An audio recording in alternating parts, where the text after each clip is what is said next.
So, good morning. Welcome to what weekend of the Mindful Drinking Festival is it, Laura?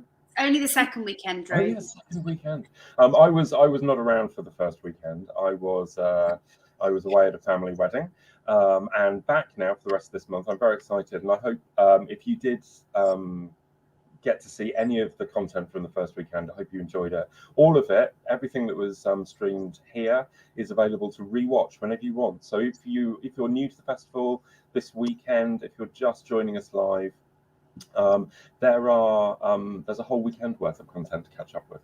But Laura, this morning we're talking about mindful drinking. We are. I was also realising that our clean washing is folded on the bed behind me. That's terrible. I'm just going to leave it there. I'm going to leave it there as a show that Instagram and social media and online videos are not. This is called authenticity, right? When your hair's a mess, you haven't got any makeup on, and your washing's in the background. That's called authentic. That's exactly what that is. That's darn right. Dru, I thought maybe it might be worth at the very beginning telling everyone how super duper you are. Oh, thanks. That's very sweet. Yeah. Do that, or do you want me to introduce myself? No, I was going to tell you a little bit because those of you who don't know Club Soda, you will see me and Dru often, and we're both founders of Club Soda. But I guess Club Soda comes from my idea at the very beginning because of me giving up drinking. And I wanted to create something that was a space that would nurture and support people and be a supportive community. But I couldn't have done that without Dru, because Dru is a qualified coach and experienced in thinking and writing. Two skills which are not my forte. I'm sort of a doing and ramming things through and believing everything's possible person. So actually, in a lot of ways, this business is a very good collaboration of our skills. Yeah, I agree. And I couldn't have done it if I hadn't got sober, because building a business is really hard work. It's hard work. It is hard work. Doing it with someone else also helps. There's also a third person who you don't see so often, who is UC. Who does a lot more of our operations and will sometimes do some of our mindfulness sessions. But there are three of us. So basically, without him, we'd all end up in prison because he does our VAT returns. Yeah, absolutely. So it's just worth saying that in this session, what we'll do is get the combination of both of our skills. Dru will be calm, reflective, thoughtful, even maybe silent at some points, and then what will happen is I'll panic about the silence. I will interject some thoughts and some of my experiences and things that we've learned from the community. So there we are. That's how it's going to work today. Brilliant. Thanks ever so much, Laura. So we're talking about mindful drinking today, and really kind of some key tools for mindful drinking. And I think it's really helpful as we kind of kick off to talk a little bit about what mindfulness is and why it's important. So at a very kind of simple level, when we're describing mindfulness, we're really talking about a conscious awareness, a lived awareness of your own experience inside you and outside you, paying attention to and noticing what's going on. Many of us go through lives really on autopilot a lot of the times, and that's not our fault. That's just the way that our brains are wired. We live in a very complex world. Our brains process a massive amount of information all of the time, and our lazy brains are really, really good at taking shortcuts. So we can go through vast periods of our day not noticing anything that's going on at all, getting on and doing, being busy, responding in all sorts of strange and unusual ways that we don't really understand at the time. But we act on autopilot a lot. And really, mindfulness is about learning to slow down and to notice, and to do that in a way which is non-judgmental, so that we're not trying to beat ourselves up about the things that we notice about ourselves, but we're just simply noticing what's going on. That's really at the core of all of this. Dru,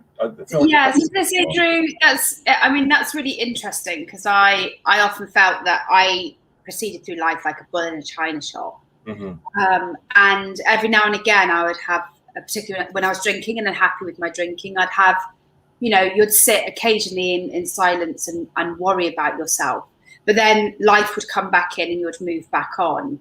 And so I guess from my point of view, what I'm really interested in learning from you is what is the point of, and how do you go about doing that reflection that might help you make change? Because we all think we reflect, but I think I've learned that you need to go a little bit deeper in order to help to make that useful to you. Yeah, so let me introduce a good science word, which is metacognition.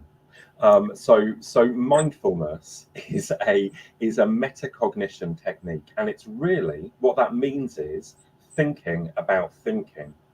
So lots of us, when we do self-reflection, we're good at thinking, right? I think what you've just described, Laura, is that sitting and worrying about yourself, is that business of, and there will be people waking up this morning with a hangover who are going, oh my God, I drank so much last night. They might even be writing in their journal about how shitty they feel, about who said what, about all of these things. And all of that thinking is just pouring out of the brain. Mindfulness, as a metacognition technique, lets you take a step back from that to notice that you're thinking.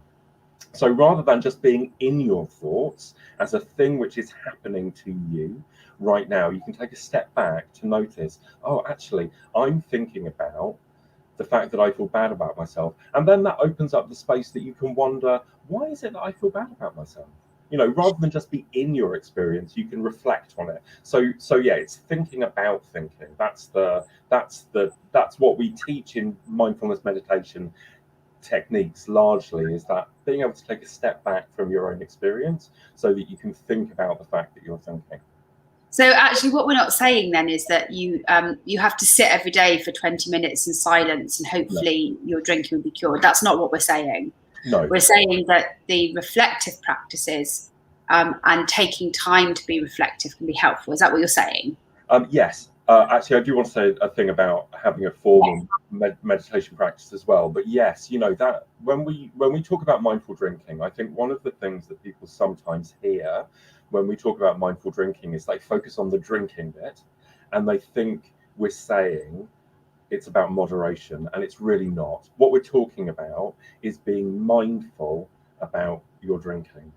And that means that mindful drinking is actually, as a whole suite of techniques, is really useful if you're quitting alcohol altogether.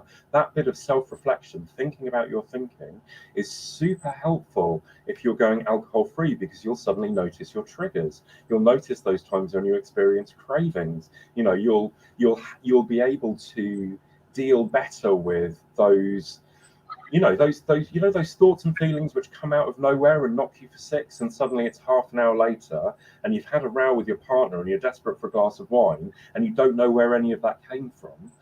That mindfulness helps in that it gives you that space to notice what's going on in real time and react to it. So that's super helpful, however you're changing your drinking.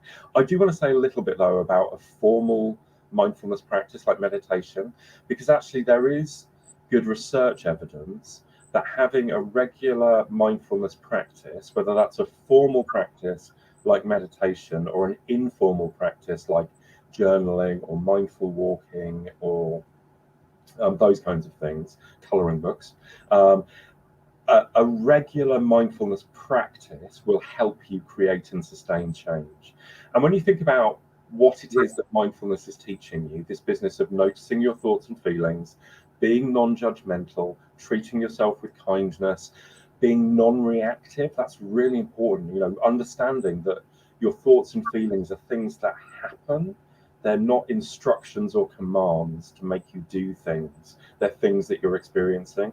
Getting your head around that is so helpful in helping you create change. And there is, everything we do in Club Sober is based on good research evidence from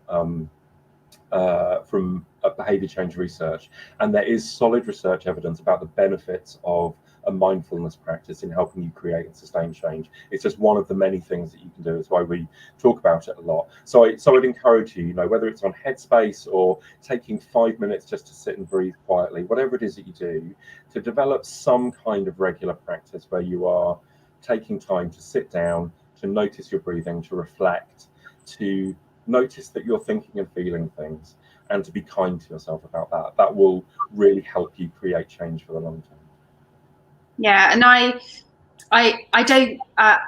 don't want people to skip over the thought about reflection by going, well, I know this because these are discussions that happen in popular culture and society all the time.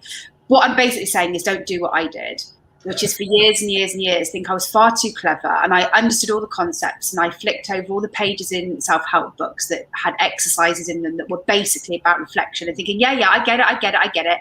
I'm a terrible person. I'm feeling guilty. I need to change things. Of course, going out's a trigger, but I get it. But never actually did the work. I understood the theory, but I never did the thing.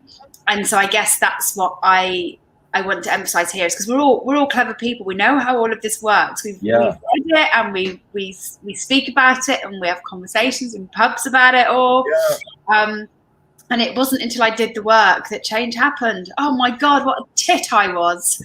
Well, it's I mean I think that speaks to the fact, Laura, that we operate at different levels. We do think about things, but we also respond to things emotionally, and we also act. Our embodied experience is really important as well. When we talk about mindfulness, I think one of the mistakes that people make is think that mindfulness is about what happens in your mind. And, there is some of that, that thinking about thinking thing is an important element of mindfulness.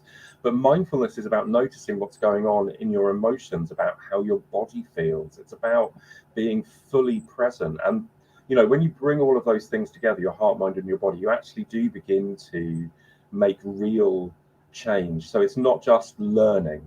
It's about responding emotionally. It's about doing and acting as well. That really helps shift things. What I'd like to do a bit later in this conversation, when we come to a bit further on, is to talk about how that's also important when you're dealing with emotions without drink, which is what you might begin to experience a few weeks on from changing your drinking. So definitely, can we come back to that? Yeah. I was just noticing one of the watchers is saying that the courses that we do helped them to regularly take a half-hour day to reflect, write, plan, and notice. And you can do that reflection in all sorts of ways, can't you, Dru?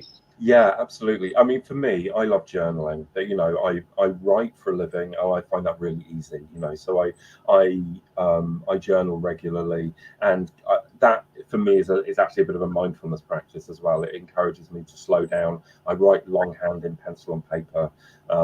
It encourages me to slow down and notice and pay attention. And I find that really, really helpful. Other people don't. Writing doesn't come easily to all of us. It doesn't actually matter whether you write in your journal. Some people scribble and paint pictures or take photographs or whatever. But yeah, just that, taking that bit of time.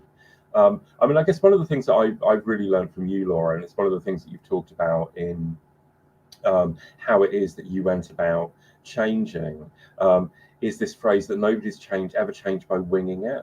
If you're going out and socializing, if you are going into a new environment for the first time, if you are coming up for your first sober Friday night, or your first wedding where you're planning to drink moderately, you need a plan. It's not going to happen on accident. It's not going to happen magically.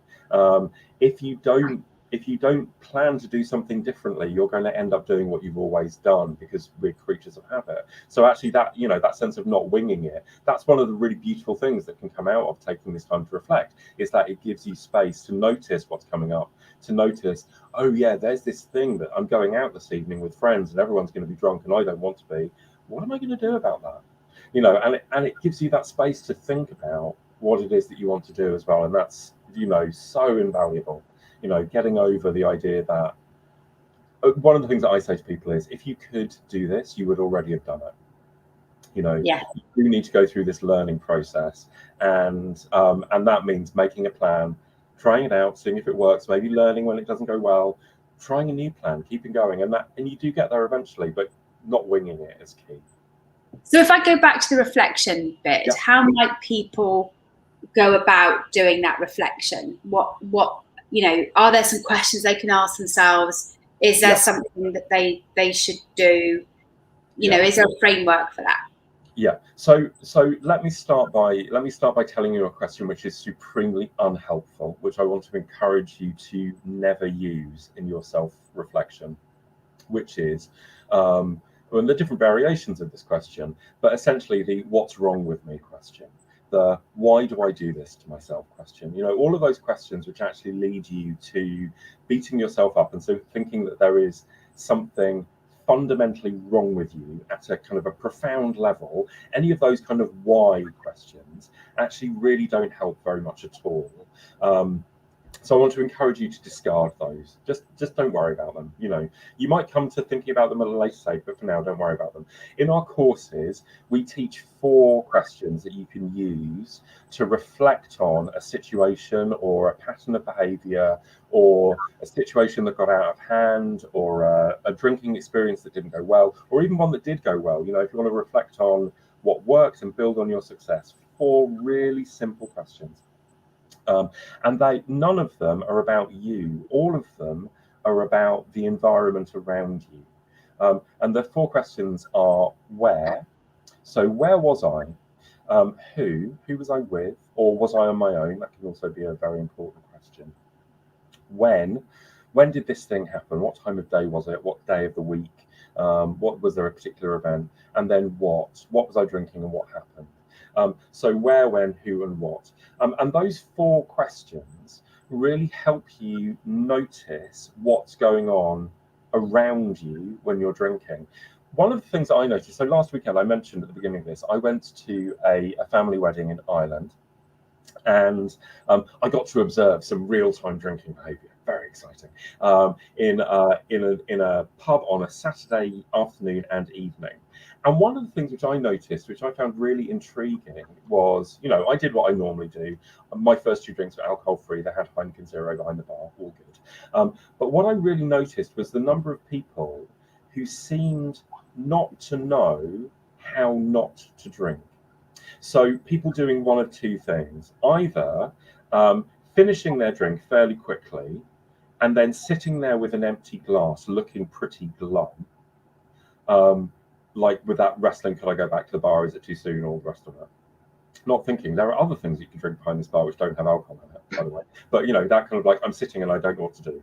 Or I'm going repeatedly back to the bar and I'm ordering more alcohol and I'm drinking it, and then I'm surprised that I'm drunk.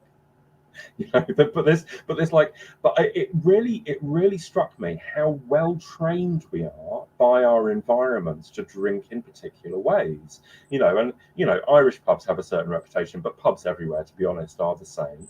Pubs are environments which are designed to help you drink alcohol and to reduce all of the barriers to making that possible. So once you've noticed, oh, okay, I'm in a pub. Pubs are designed to sell me booze, right? Who am I with? I'm with a group of friends. My friends are all drinking. That's going to give me social cues about my drinking as well. That drinking is a thing that I should be doing. When am I doing this? Well, it's getting on later in the evening. Everyone is drinking a bit faster than they were before. The rounds are happening a bit more quickly. What am I drinking and what's happening?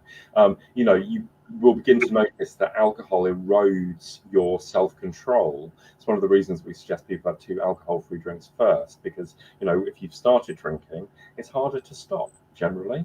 But once you've noticed that, you then begin to be able to make a different kind of plan. So you might still decide to go to the pub. You might still decide to go with the same type of people, but you might decide, I'm going to go later. I'm going to turn up an hour after everyone else, because they will have already started drinking. They won't care what I'm drinking at that stage. That's going to take some pressure off me. Or you might decide, I'm going to arrive a little bit earlier. I'm going to look up a menu online so I can order confidently at the bar and know what they've got that's alcohol-free when I pitch up. And you might use those questions then to make really simple plans. But those kind of reflective questions: where am I? Who am I with? When are these things happening? What am I drinking? You can use them for any situation, in the pub, at home, out with friends, whatever you are. But they really help you interrogate a situation so that you can understand how it's influencing you to behave. We all respond to our environments. None of us are kind of independent actors in the universe. We all respond to what's going on around us, and that includes how we drink. And I think my internet might be a bit low, but it also then allows you to plan some tactics. Yeah, absolutely. By doing that. So, and tactics is really what is the most useful thing about sharing in a community. We're not all that different when it comes to triggers. We will all have very similar triggers. But what we need help with is deciding tactics. So it may be that you need to have a cast iron reason to go home. So book your Ocado delivery or your supermarket delivery for 10 p.m. so that you know you've got no excuse.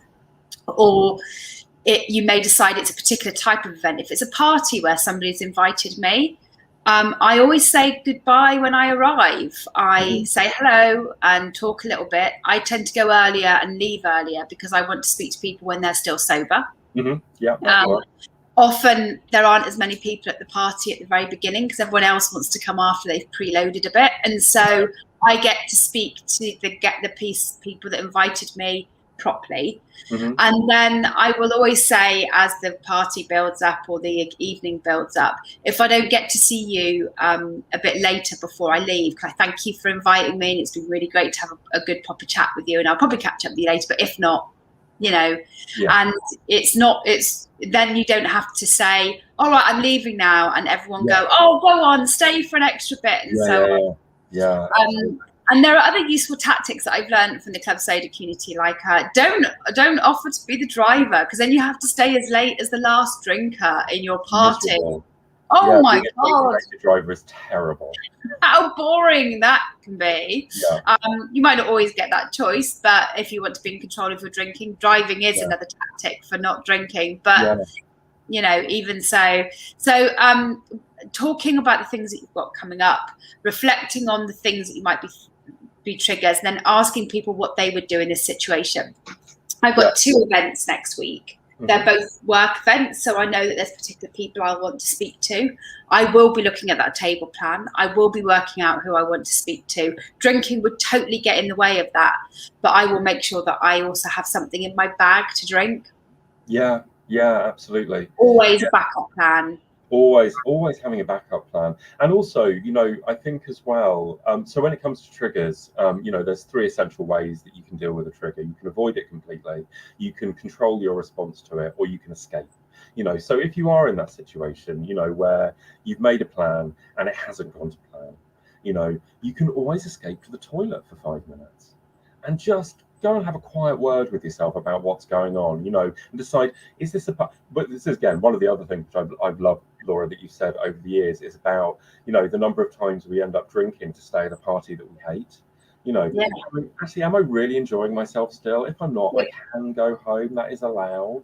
We're socially conditioned to drink, to be at things we're not enjoying. And Can you imagine, if you reflect on it, the absurdity of being at something you're not enjoying, drinking in order to stay there, and then writing off your whole weekend as a result of that. That's just madness, right? Yeah, absolutely. And I think that really underlines for me why it's so important. One of the attitudes that mindfulness teaches us is self-compassion, being kind to ourselves. Understanding that once you've understood how much you're influenced by your environment, you suddenly understand the futility of the question, why do I do this to myself? What's wrong with me? You're a human being. You respond to social cues and triggers. It's how you're made as a social being. Of course, if you go into a pub and you go in without a plan, you're going to leave drunk. That's what the environment's designed to do, so you understand the futility of beating yourself up, because it is genuinely not your fault. But then, once you've noticed, then make a plan. Then once you're consciously engaged in it, you can really begin to act differently, and that becomes really exciting, because it does open up you know, as you say, possibilities for different types of connection and conversations and all sorts of things. I mean, I used to, so, you know, for people who don't know me, and I'm talking a bit about my story tomorrow in the festival, but I do drink occasionally. And I used to say that I have a 2-pint limit. You know, and that, you know, that's still actually a pretty good rule of thumb for me about how much I want to drink. But I've actually begun to understand that my 2-pint limit is as much about other people as it is me. Once you've had 2 pints, you've stopped being interesting. You're going to tell me the same story again. So you know, that's a bit of a sidetrack. I'm rambling, but yes. Paying attention to the environment, not blaming yourself, treating yourself kindly, noticing your triggers, and then making concrete plans to change. All of that will really help you. And some of that is also about understanding, you know, I often think in Club Soda people think that they're unique and special, which I do believe you are unique and special. But in terms of how we are as humans, as drinkers, and how we respond to those triggers, we're not actually that unique. They are inbuilt things. And one of the things I was talking to Millie about on Tuesday, which was a really important discussion we had a really good discussion, was about drinking for social anxiety. Mm-hmm. So partly it's society suggests that drink helps us with social anxiety, so we go there to begin with, and then we begin to believe alcohol helps us with our social anxiety, so we need it to go out, which of course is one of those myths that we tell ourselves and that helps perpetuate our drinking. But also what we're never told is that even though it's a very strong narrative in society, is that nearly everybody is socially anxious in some way. They are nervous about meeting new people for the first time or making those first steps to social interaction. So one of the things that reflection can help you do when you walk into a room is look at everybody. And literally, I do this now. I scan the room and go, oh, they're socially anxious. They're socially anxious. They're socially anxious. Oh my God, everyone in this room is socially anxious. Now, for me as an extrovert, so I know this is different for everyone, I now go, but I think I'm probably less socially anxious than other people because I really enjoy meeting new people. So why don't I use this superpower that I have to just go and talk to people? And I will always go up to somebody who's stood on their own in a room, or I barge into groups now. It's become a real fun exercise for me. But, you know, we do it at Queers Without Beers. We actively take people and join them together in small groups. And but based on the observation that we have that everybody has some form and some level of social anxiety. But knowing that you're in a room and everybody's feeling the same means that you can't lose, right? And drinking isn't going to make that any better. No, absolutely. I want to go back to the thing that I said about metacognition, this thinking about thinking, because one of the other things that helps you do is thinking about feeling. We, all of us, are subject to all sorts of feelings all of the time. We don't often name them, and we sometimes don't really recognize them very much, but we're all feeling things all the time. And those things that we're feeling can end up driving our behavior if we're not paying attention to them. But that business of like not just being in your feeling, but being able to say, I'm noticing that I'm feeling anxious. You know, being able to take that little step back from your feeling then allows you to be able to respond to it differently, not to be driven by it. So I'm not feeling anxious. I'm not kind of like doing all of those things which I do. I'm not drinking to cover it up. I'm just noticing, okay, this is a situation in which I'm feeling anxious, and then that allows me to respond differently. I can be kind to myself. I can be not reactive to that emotion in the same way, and I can choose to act differently. One of the things which I found really helpful is actually kind of built on a reflection about what alcohol does. One of the things that alcohol does is it numbs your inner critic. It shuts it up a little bit, and also it makes you a little bit more outgoing. And so one of the things which I notice, and a way that I cope with social anxiety, is that I always go armed with questions for other people. So if I'm going into an environment, I'll always want to know about the other people who are there, because what that does is it shifts the spotlight away from me.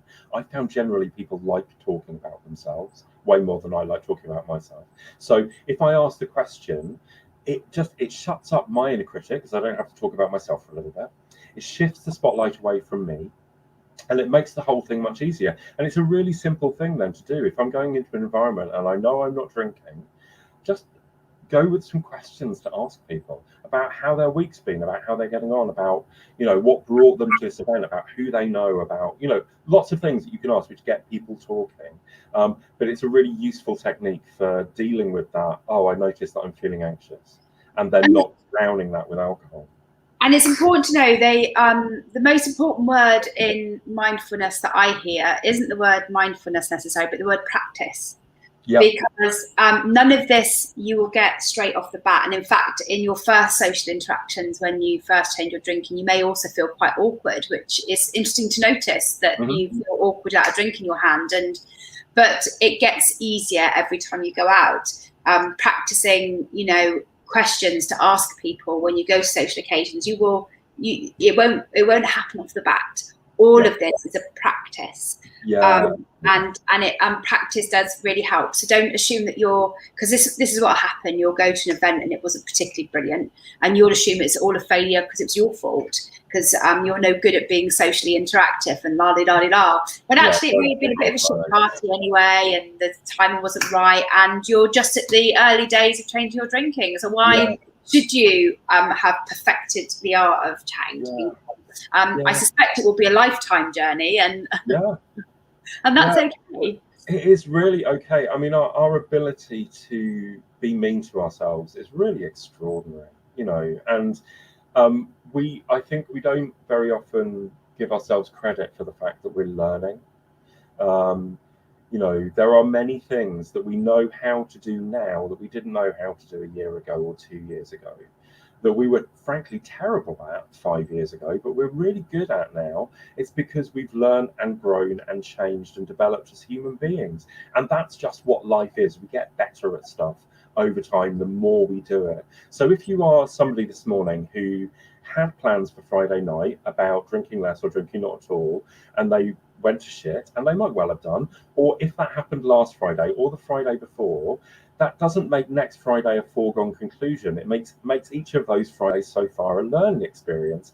If you can take it in that spirit, not as a reason to beat yourself up, but as a reason to reflect, to notice what happened, to ask those questions, where, when, who, and what, and to learn from it, and then to think practically, what can I do differently next Friday? What can I do? You know, you will repeat the behaviour until you learn to do something differently. So what practically can I do next Friday? But take it as a learning experience, not as a reason to be mean to yourself. Absolutely. And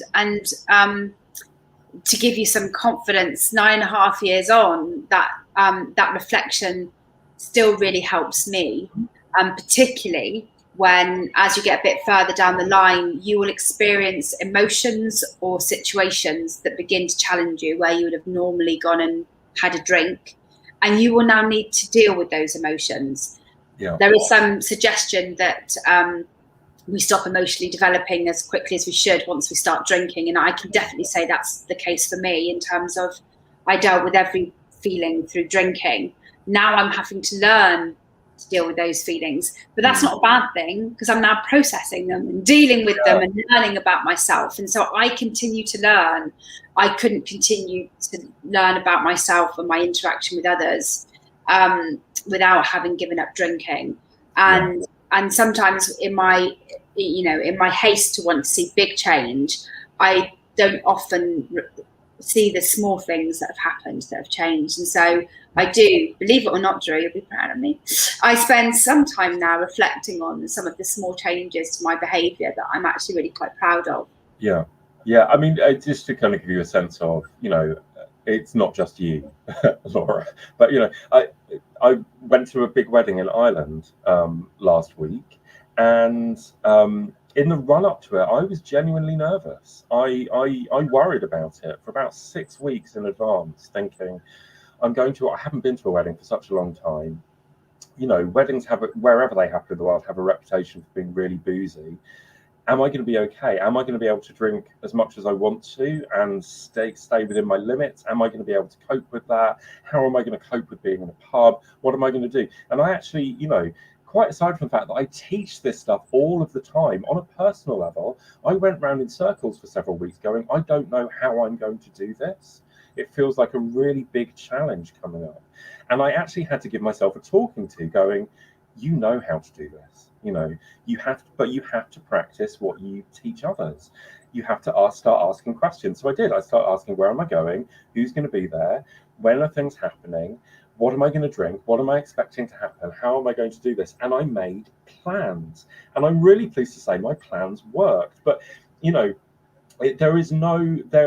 none of us have got this right all of the time. You know, none of us are in this kind of glorious state of perfection where we're going to get this right every single time. We should expect that there are going to be things to learn. You know, reflecting back on my experiences of the wedding, actually there are a few things that I would do differently.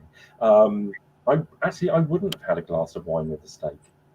It didn't add anything to that particular meal, you know. But you know, that's a bit of learning for next time. But yeah, all of us are on this journey of practicing and learning, and that, you know, so be encouraged wherever you are, whether you're just starting out or you're 10 years in or whatever.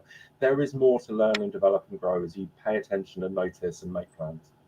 So on the other thing that we talk about, so that's paying attention. So thinking about what you've done and where you've been and who you are and all of those things. Mm-hmm.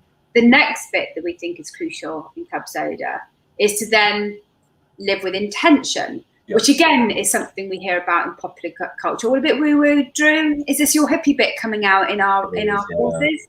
Yeah, can you tell? But it's definitely far more than that. It is far more than that. So I think there are a few things which are worth saying about intentions. I think intentions are different than goals. So I think we live in a culture, particularly those of us who live in Western Europe and North America, which is very production and outcome driven. You know, if you've ever been in a work environment where you've had a performance review, you would have had goal setting. You know, there are things that you need to achieve and do over the next period of time. We often take that attitude into our personal lives as well. You know, when we think about losing weight or getting fit, we do that often with a goal in mind of something that we want to achieve, and it's very action oriented, and that you know, that can be useful in some contexts. But actually, I think in the business of changing our relationship with alcohol, it's much more useful to think about the kind of person that we are. So that's a lot about why we talk about intentions, because intentions are about who you are at this moment in time and who it is that you're becoming in the future. They're not about doing things. They're not about accumulating things. They're not about achieving things. They're about this business of being who you are in the present moment and becoming who you're going to be in the future, and really focusing on being rather than doing, because out of that then flows all of the actions that you might want to take.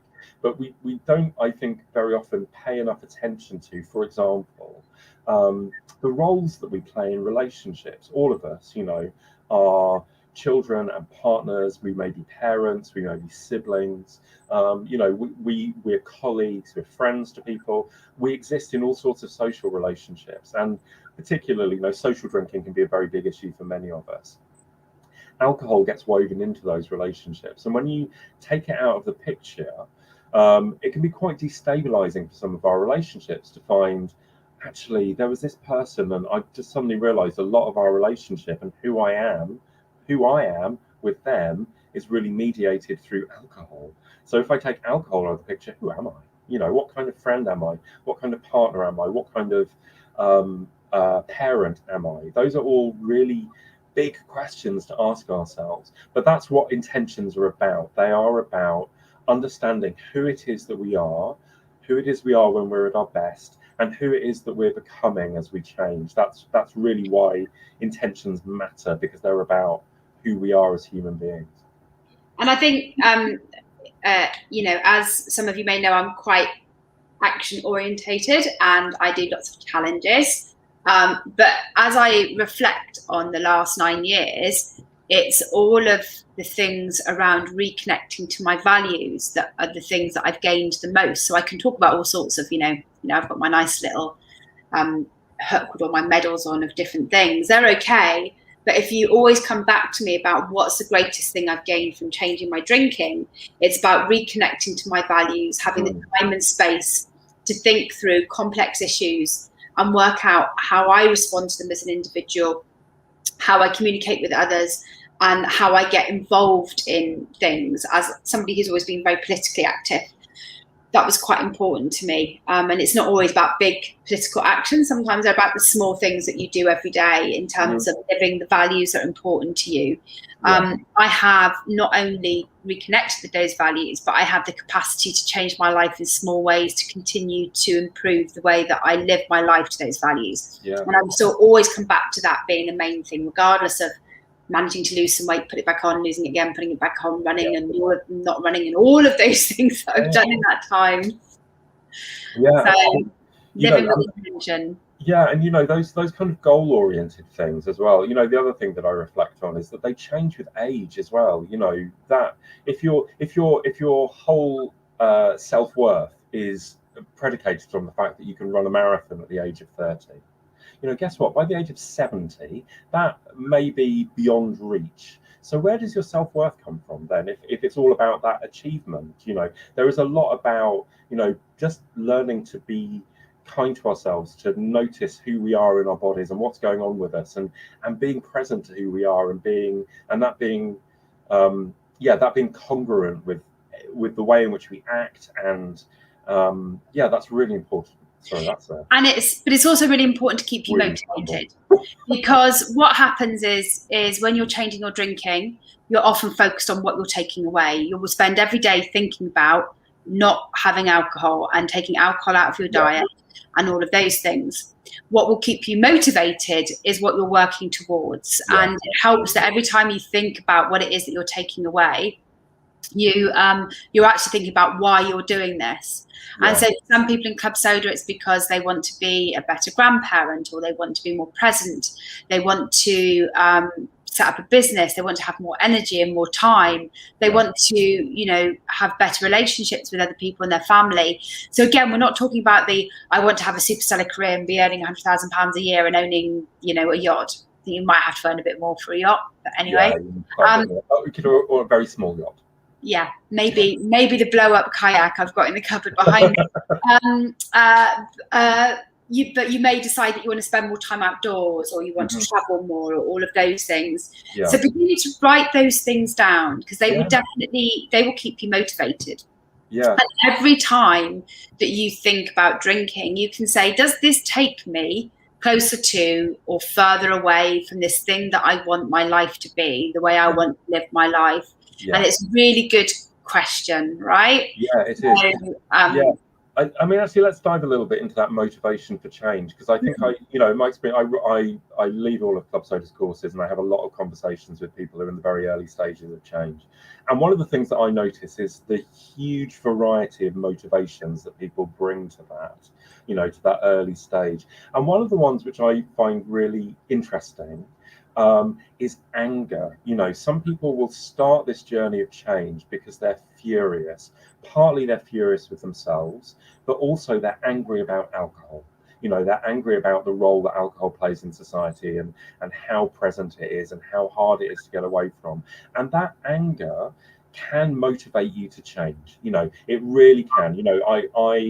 I've struggled with anger historically, but I'm coming to see that it can be a really positive force for change in your life. Again, it's one of those things. I'm noticing that I'm angry rather than being absorbed by my anger. But that anger can motivate you to change. The problem is that anger will burn itself out. Once you've had a period of separation from drinking, once you're far enough away from it and you've got a little bit of perspective, you stop being so angry about it.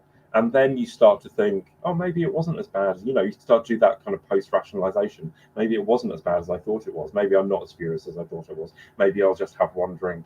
And, if all that you're doing is being driven by your initial impulse to change, whether that's anger or frustration or whatever it is, it won't sustain you for the long term. You do need to then begin to pick up a conversation with yourself about, what role has alcohol been playing in my life? And as it diminishes, what space does that open up?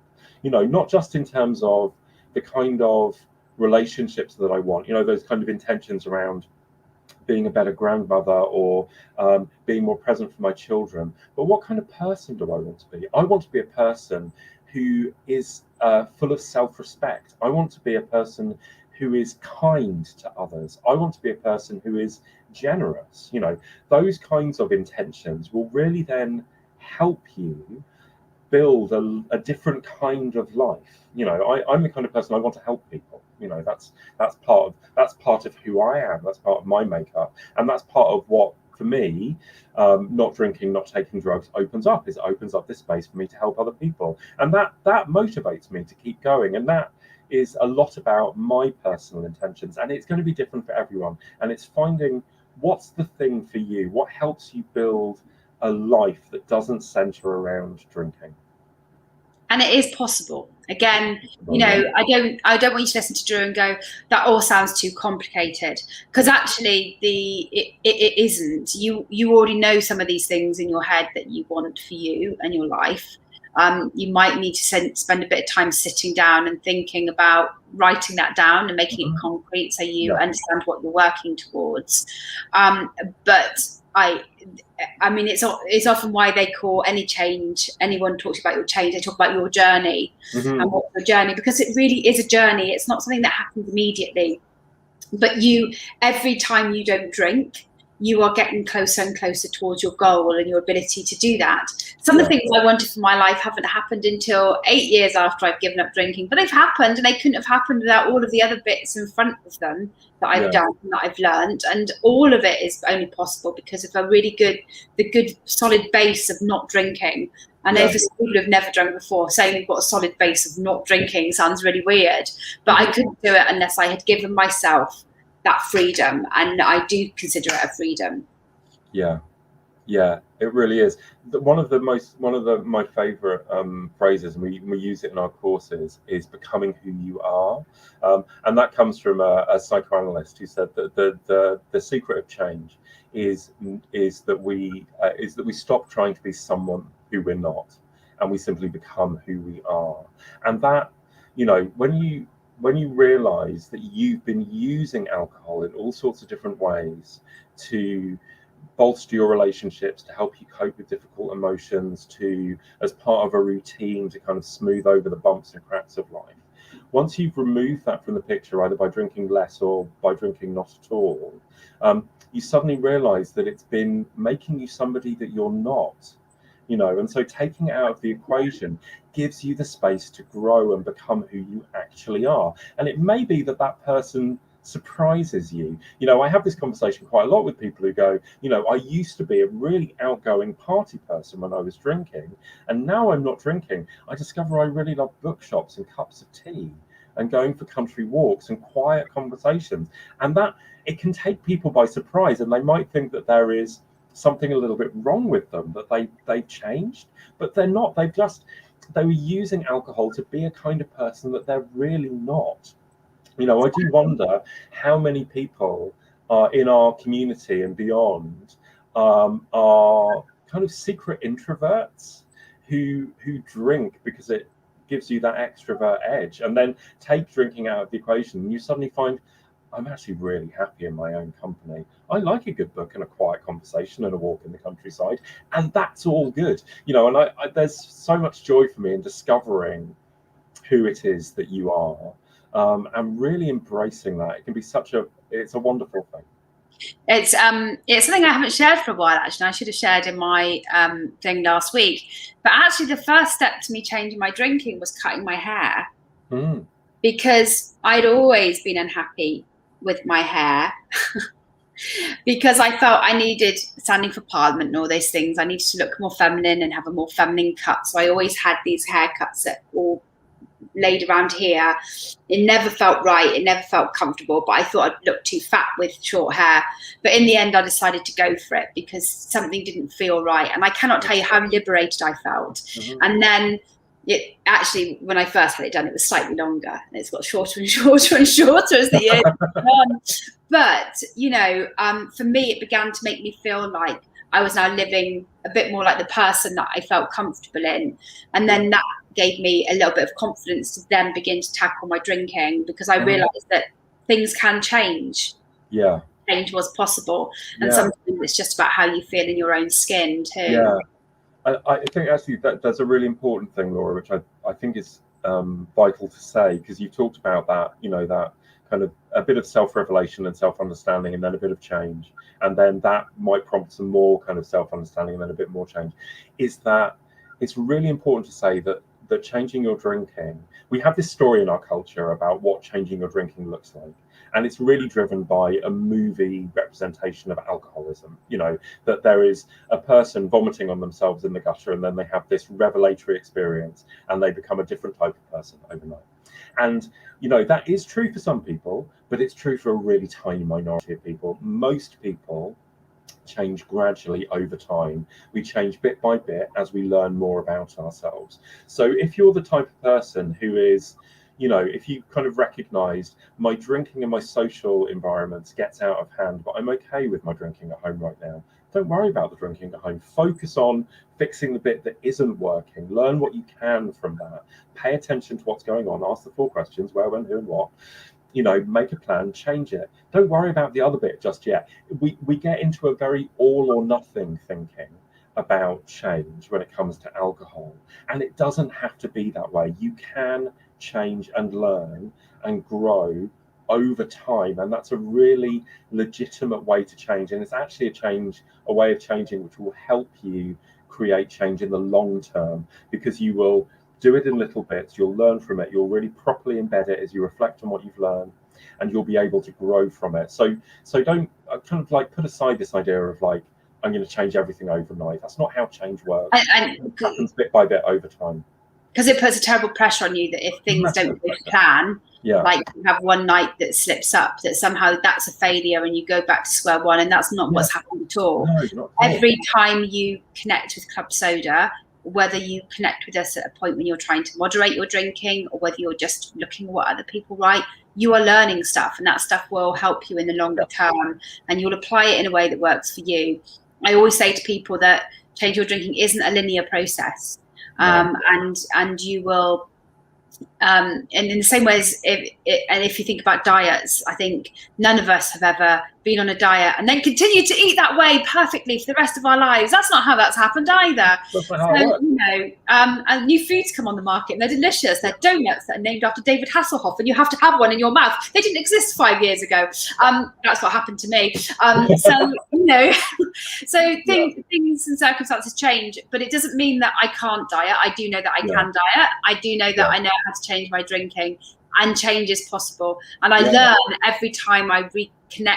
I reflect about what I want to do, what I've been doing, and where I want to go. I learn every time I engage in the process. Yeah, and that's the other really important thing to say about intentions, and why you know, your initial motivation to change is important to get you going, but it doesn't sustain you for the long term. Is that a year on from now, you'll be a different person. You will have learned things over the next year about yourself, about your drinking habits, about situations that you find easy, about ones that you find difficult. If you're continuing to reflect, you'll be a different person. And that ultimately is going to change what your intentions are as well. It's really useful when you're thinking about the person that you're becoming to keep that under review. To actually, one of the things that I do every year in the run up to New Year is I go through a reflective process, and then I do some looking ahead in the new year. And it's really important for me to be in this regular rhythm of looking back, what's happened over the last year, and looking forward to the year that's come. What do I want to achieve and be and do over the next year? That's a really useful process to go through. And, you know, so do that or do it in another way, but take time. Even if you've been on this journey, and there'll be people in our community who changed their drinking 10 years ago, take some time today to think about who am I becoming? What's the kind of person that I want to be? What are my aspirations for the kind of person that I want to be over the next year? What are the next steps that I can take to grow and develop? None of us are done. You know, we're never finished. There's always something more. So yeah, wherever you are in this process, keep those intentions under review, keep coming back to them, and they'll sustain you to grow in the long term. Absolutely. And for all of life's highs and lows, of which there are many, because of course, you know, people who don't drink still have life's highs and lows. I don't want to go back to where I was. I still prefer this life that I'm living, and I still have many more things that I want to do. And that's what sustains me to carry on not drinking. And some people say to me, well, you've done a long time now, so why don't you try moderating? And the honest answer is well, I've been there and done that. There's nothing left there for me. Why would I want to jeopardize the journey that I'm on now to drink?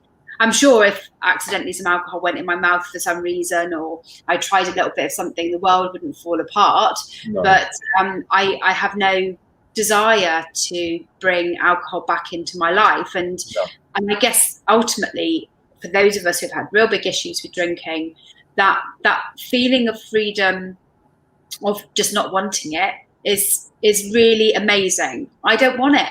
I'm not resisting every day. I'm not, as the AA mantra says, that you're an alcoholic and every day you wake up an alcoholic and you just got to get through today. That's bollocks. I'm not. That's not me. I don't want it. Yeah. And in that comes a massive amount of freedom, and I don't want it because I prefer what it is that I have. Yeah, and giving up drinking allowed me to have that. Yeah, and also because that waking up every day, I'm an alcoholic and today I'm choosing not to drink, it roots you back in that initial motivation to change. It keeps your life stuck at that point, you know. And the one of the, I think the most amazing insights about addiction recovery, and how it is that we change, is that we grow beyond things. That's ultimately how change really happens for the long term, is that those reasons that drove us to drinking in the first place become less important in our lives, that we discover who we are, that we grow, and that those things become smaller and less significant, and we don't have to center our lives around them anymore. There is so much to come if you keep focusing on what's next rather than on where you started. So there's two exercises to do, really. Reflect and think about where you've been and what you do and how you do it and who you do it with. And then there's about setting your intention. Yeah. And that doesn't have to be your intention for the rest of your life. We're not asking you to tattoo it anywhere at all, unless if you want to. I mean, sure, go ahead. But for now, what's the intention? What's that life that you want to lead? Both of those things will give you a secure foundation to then move forward into changing your drinking. Yeah, absolutely.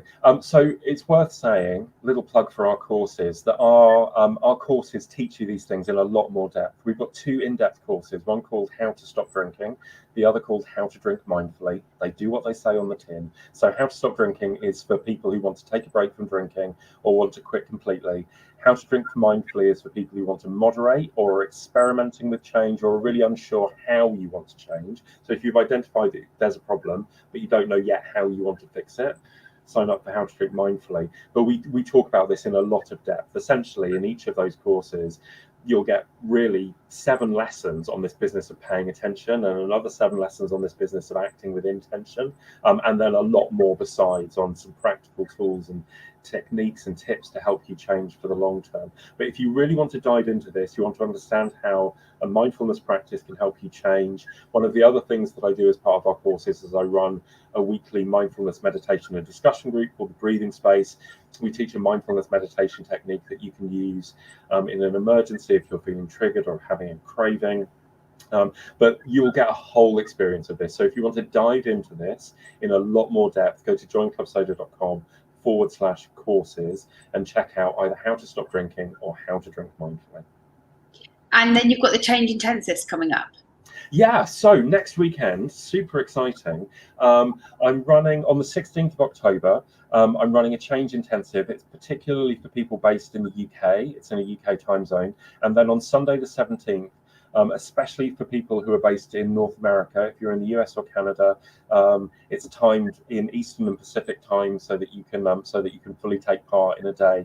It's an intensive day, 6 hours of face-to-face contact with me, talking about paying attention and acting with intention, lots of tools and tips and techniques to get you started. And you'll also get, alongside that workshop, in a small group, there can be no more than 12 people, so lots of opportunity to interact with others. You'll also get access to one of those courses, so you'll get ongoing support. So if you're the kind of person who knows that you need a kick up the arse and some honesty and some straight talking, and being in that environment with other people where you can talk about what's going on. If you're that kind of person, that's the kind of change that's going to get you going, then do sign up for the Change Intensive next week. It's not included in your festival pass. You do need to pay for it separately, but yeah, I really encourage you to take part in that. And if it helps, it's putting aside one day for me that made the difference, knowing that I'd got a day, that I'd booked something, that I spent the whole day focusing on my on drinking, and that I came out of that day with a very clear line in the sand. So for all the books that I'd brought, I know that we've written a book, but for all the books I brought that I couldn't read because I was too hungover, that day really made a difference. I went into it without a hangover, which was also really important. And I committed myself to that day, and for me that made the real difference. So yeah, absolutely. Ever regret that? No, definitely. Yeah, so there you go. That's it, Dru. We've done our hour. Yeah, we've done an hour. Brilliant. Thank you so much for joining us. I'm going to be back in bits and pieces over the rest of this weekend. We've got sessions coming up later this weekend. If you're interested in this business of socializing, if you're drinking less or not at all, we've got 2 panels this weekend on that. We've got another panel on Sunday evening about fear of missing out.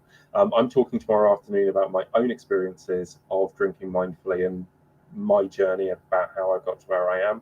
And the other thing that's worth saying that's going on this evening is at 8 o'clock UK time, we've got our new member social. So if you are new to Club Soda, if you just joined us, particularly if you just joined us for the festival and you want to meet other people, come and chat face to face, and get to know others, come and join us at 8 o'clock. Brilliant. All right. Fabulous. See you Bye. later. Bye.